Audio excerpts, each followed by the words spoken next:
In 2004, a man named Harry Stonecipher said something that should have ended his career. 14 years later, 346 people were dead. He said, "When people say I changed the culture of Boeing, that was the intent, so that it's run like a business rather than a great engineering firm." What seemed like progress at the time caused a catastrophe years later. He wasn't fired for saying it. He wasn't even criticized. He was the CEO, and the board agreed with him. Because at the time, it sounded like progress. Boeing's stock price was climbing. Costs were being cut. The company looked leaner, faster, and more competitive. A decision made in a boardroom, years before anyone stepped onto that plane, to replace the thing that made Boeing great with the thing that made Boeing profitable.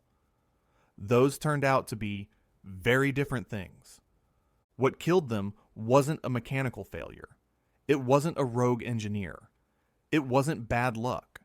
It was purely business. Profit. This is the story of how success created the conditions for catastrophe, and how nobody saw it coming because the system was designed to make it invisible. For most of the 20th century, Boeing was not just a company. It was the standard, the benchmark against which every aerospace manufacturer on Earth was measured. William Boeing founded the company in 1916 with an obsessive attention to detail. He once burned an entire batch of aircraft parts because they didn't meet his standards. That mentality, engineering first, always became the company's identity. Not a slogan, a culture. By the 1990s, Boeing had built multiple models and was finishing the 777, one of the most successful aircraft in commercial aviation history. The plane came in on time, on budget, and it became the most ordered wide-body airliner ever built. The 777 was the last plane Boeing built under the old culture. It wasn't efficient. It wasn't always profitable. But it worked. For 80 years, it worked. Fast forward to 1997, Boeing merged with McDonnell Douglas. On paper, Boeing was the buyer. In practice, the acquisition went in the opposite direction. McDonnell Douglas held just 5% of commercial aircraft orders. Boeing had 60%. The merger should have been a formality. A bigger company absorbing a smaller one and continuing to do what it had always done. That's not what happened.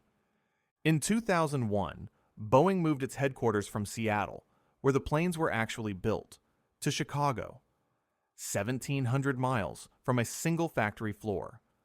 The CEO at the time said the point was to separate corporate leadership from day-to-day operations.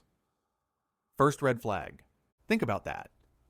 The people making the decisions about how planes are designed and built deliberately moved as far away as possible from the people who design and build them.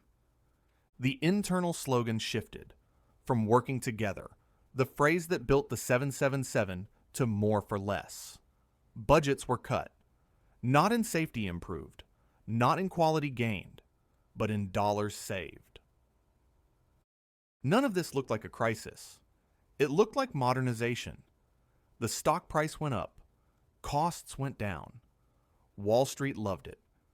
Between 2013 and 2019, Boeing spent $43 billion buying back its own stock, more than 100% of its total profits during that period.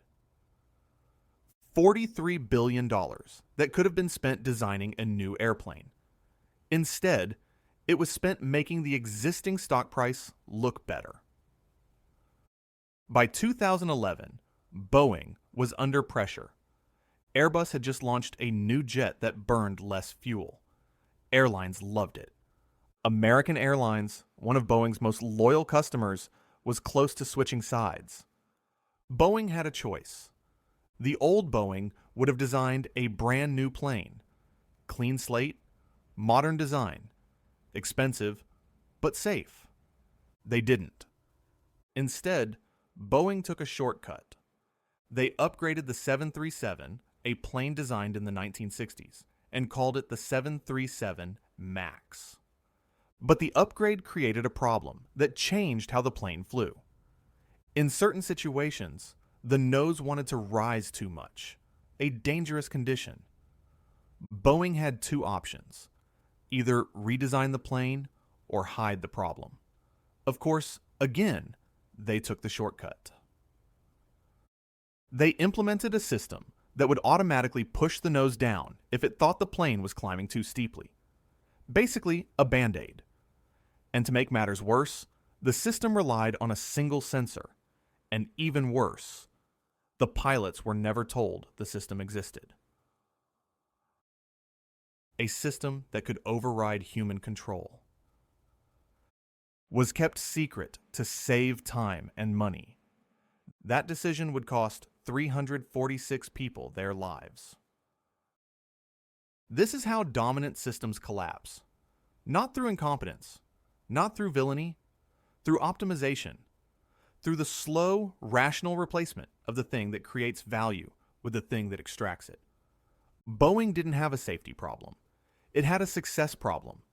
It was so good for so long that the people who took it over believed the safety was a feature, that it would persist no matter what you did to the culture underneath it. They treated engineering excellence like a natural resource, something you could mine indefinitely. They were wrong. The safest company in the world didn't forget how to build planes. It forgot why the planes were safe. And by the time anyone noticed, 346 people were already gone. This is before collapse. A series about how dominant systems fail, not through incompetence, through the predictable consequences of their own success. Subscribe if you want to see the pattern.